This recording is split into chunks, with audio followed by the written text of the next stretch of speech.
दोनों हाथ उठा के भारत माता की। देखिए, जो नारी शक्ति का प्रधानमंत्री मोदी जी का सपना है वो साकार होते हुए हम यहाँ देख रहे हैं। आप सबके लिए जोर से तालियां बजा रहे हैं। यह जो आज प्रोग्राम है कॉन्फेडरेशन ऑफ वुमेन एंटरप्रेन्योर्स, यहाँ पे ये कार्यक्रम है। मीतू जी और रिया जी, ये जो पूरी इनकी टीम जो इस एफर्ट को कर रही है, और आप सबसे बड़ी बात होती है कि पार्टिसिपेंट का एंथुसियाज्म। अगर किसी प्रोजेक्ट को लेते हैं, कई आइडियाज होते हैं, कई लोग उसको इम्प्लीमेंट करने का प्रयास करते हैं, लेकिन पार्टिसिपेंट्स में एंथुसियाज्म और कुछ करने का ज़ील, जज्बा नहीं होता, तो उसके बगैर वो नहीं होता। तो यह भी बहुत महत्वपूर्ण है जो मुझे आज दिख रहा है ना। और बड़ी बात क्या है कि इन्होंने प्लेटफॉर्म बनाया, इनने एंथुसियाज्म से किया, उसको पूरा सपोर्ट मनीष सिन्हा जी सिडबी के द्वारा यह काम कर रहे हैं। मैंने सिडबी के बारे में काफ़ी सुना था कि एंटरप्रेन्योरशिप डेवलपमेंट के लिए, एमएसएमई सेक्टर के लिए बहुत काम कर रहे हैं। तो यह इनका भी बहुत बहुत अभिनंदन है।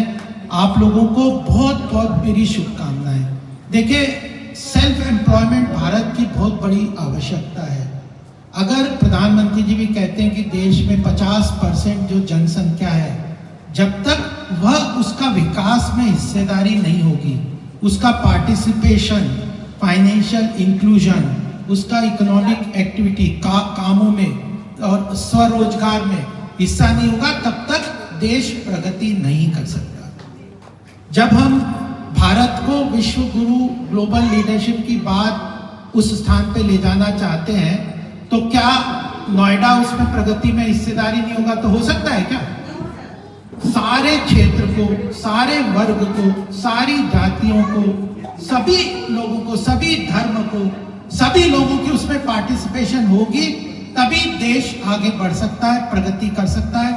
तो मुझे लगता है कि आप लोगों का मैं बहुत बहुत अभिनंदन करना चाहता हूँ, और मीतू जी का, उनकी टीम का, रिया जी का, इतना अच्छा काम कर रहे हैं। और जिस तरह से यहाँ के अपने उत्तर प्रदेश का तो सौभाग्य है कि आनंदी बेन जी का इतना जरा इनको गाइडेंस, सहयोग है, तो यह बहुत सौभाग्य की बात है। और नोएडा अपने आप में बहुत बड़ी तेजी से प्रगति कर रहा है योगी जी के नेतृत्व में।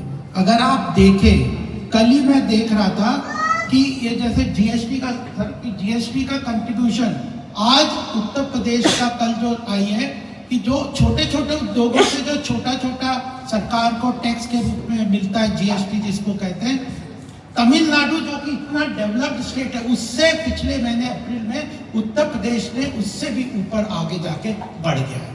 तो जो आने वाले समय में प्रगति, जो देश के आर्थिक विकास की प्रगति हो रही है, उसमें उत्तर प्रदेश का बहुत बड़ा रोल बनता जा रहा है, और उसमें गौतम बुद्ध नगर, नोएडा इस क्षेत्र का बनता जा रहा है। हम सबका सौभाग्य है कि हम ऐसे नेतृत्व के साथ, ऐसे वक्त में, ऐसे समय में, जब भारत का उज्जवल भविष्य आने वाले समय में हम सबके सामने अपनी नज़रों में दिखेगा, उसमें आप सब काम करेंगे, तो मुझे लगता है कि बहुत ही बड़ी बात होगी और बहुत सौभाग्य की बात है। एंटरप्रेन्योरशिप जरूर, क्या होता है, कई बार हम कोर्स करते हैं एंथुसियाज्म में, उसको सस्टेन नहीं करते। कई चीज़ों में, सोशल वर्क, एनजीओज, इन सब में मैंने काफ़ी काम किया, देखा है कि सस्टेनेबिलिटी नहीं रहती। हम काम कर दिया, फिर एंथुसियाज्म कुछ दिन करा, छोड़ दिया। इसको अब 1 महीने का आप लोगों ने कोर्स किया है, इसको कंटिन्यूस करना है, कंटिन्यूस इसको आगे बढ़ाना है, और लोगों को प्रेरणा करना है, प्रेरित करना है, और लोगों को इसके साथ जोड़ना है। तो यह एक मोमेंटम बन जाएगा। कोई भी प्रोजेक्ट, कोई भी मूवमेंट बहुत छोटे छोटे होते हैं। अब महात्मा गांधी का दांडी मार्च का हम देखे थे, कोई 10-15 लोगों ने शुरू किया था, वो इतना बड़ा मूवमेंट बन गया कि पूरे देश में उसने अंग्रेजों की सत्ता को भी हिलाने का काम किया। तो छोटे स्टार्टअप्स के साथ, छोटे छोटे कामों के साथ, कोऑपरेटिव सेक्टर में सरकार बहुत इनिशिएटिव ला रही है। अमित शाह जी, मैं तो देख रहा था, उन्होंने एक प्रेजेंटेशन किए थे, इसी साल 56 अमेंडमेंट किए। तो सेल्फ हेल्प ग्रुप है, कोऑपरेटिव सेक्टर है, ये सब चीज़ें, बहुत सारे काम है, विश्वकर्मा योजना है, इन सब में हम सबको जुड़ना है, जानकारी लेनी है और आपस में देना है। तो इसी के साथ मैं आप सबका बहुत धन्यवाद देता हूँ।